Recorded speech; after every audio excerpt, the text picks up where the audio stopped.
Hi, my name is Ryan. I'm from INTI International University. Ms. K, could you introduce yourself? My name is Kate. So I've been a psychologist for almost 10 years. Um, so I help people with emotional issues and anyone who feel like they are trapped in emotional burden. So I help them with that to be Alright. released. So, depression is a very big subject. And what are the external and internal factors of depression? Okay, there are a few. So external would be maybe from parents, from how the parents talk to them, from school environment, how teachers are guiding the students, friends, and social media. Okay, internal is more of how the person feel about themselves, what they think in terms of their thought process. Are they thinking about what other people are judging them and how they feel about themselves, whether they believe in themselves or not? Okay, the next question would be, why does the depression rate increase annually? I think people nowadays don't really know where to go when they are facing emotional burden because from parents and from school, no one actually taught us how to handle emotional issue or even people related issue.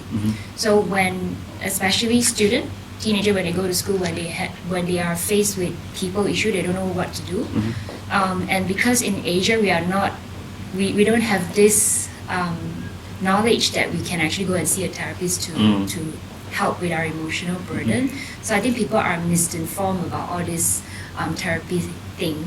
So people don't know where to go, and no one is guiding them in terms of how to deal with their emotional issue.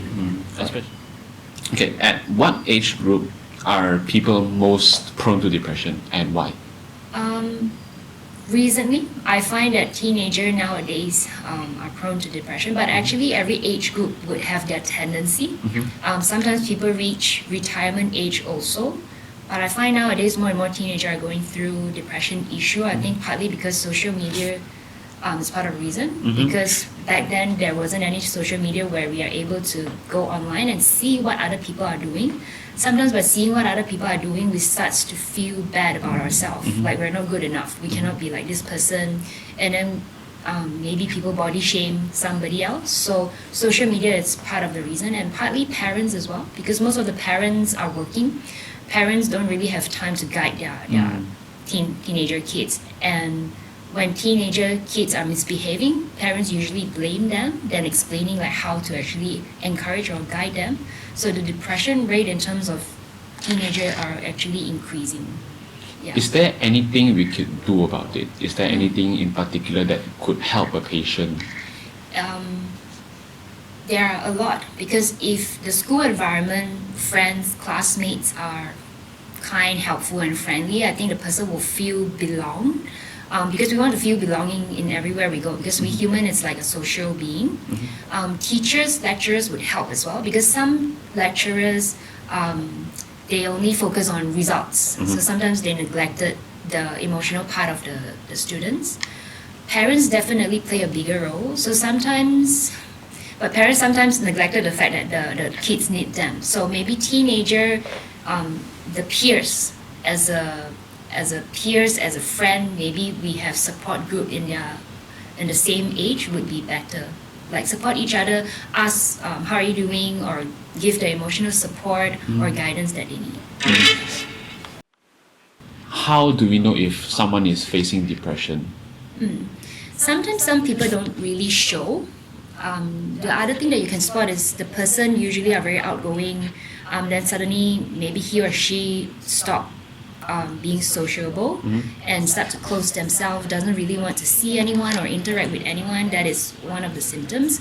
But sometimes people are hiding their symptoms, so they can be talking to you as if they are okay, but inside they may be going through some internal issue. Some people are very easy to spot. Some people are not easy to spot.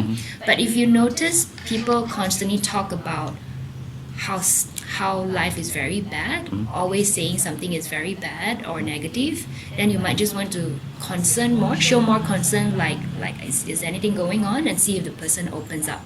So I can't say that it's easy to spot, but if you talk to a person in a deeper level, maybe you're able to find out. Yeah. If a person gets sick, there are obvious symptoms and we go see a doctor, but what usually gets people to come see a therapist? Usually when a person feel like they can no longer control their emotion, that means it get out of control. Like some people go to school, they get panic attack, they will run out of class. They get anxiety where they keep sweating and heart palpitate, they cannot talk. So sometimes we feel that, but we are able to keep it under control. So some people, when they feel they cannot control anymore, then they come in because they really want a solution. So it doesn't happen just to teenager, adults as well. So when they feel very stuck already, they really need some help. So they will come in order to strengthen themselves. Yeah. Okay.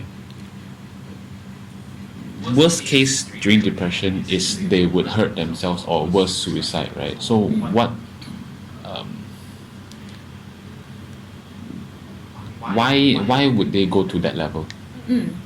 Usually people who starts to harm themselves is they actually have been sending signal to the world, to their parents or their friends, that I'm not happy. I need your care and attention, but we are not giving. We are just maybe just brushing it off, like maybe saying like, oh, you'll be fine. Oh, don't think too much. But maybe they are showing symptoms that maybe they say something like, maybe it would be better if I'm not in this world, or they will say that people just don't like me.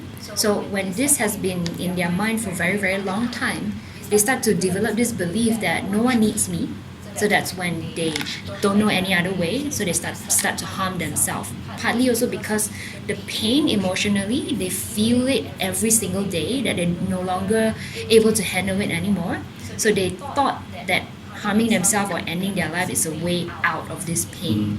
Yeah, but actually there are other ways to get rid of this pain. So they were not informed, they don't know how, they don't have the tools. So even though by sending signal, the parents are not aware, friends not aware, so the last result is to harm themselves. So the best way to help them is to keep an eye and Yeah. hopefully see a few of their signs and signals. Show concern to everyone actually. Like give some compassion to people, because we tend to judge people too much. Especially in this day and age where social media mainly judges you and Yeah. stereotypes you all the time. All right. That's about it. So Okay. thank you so much for the okay, interview. no problem. Thank you so much. Okay.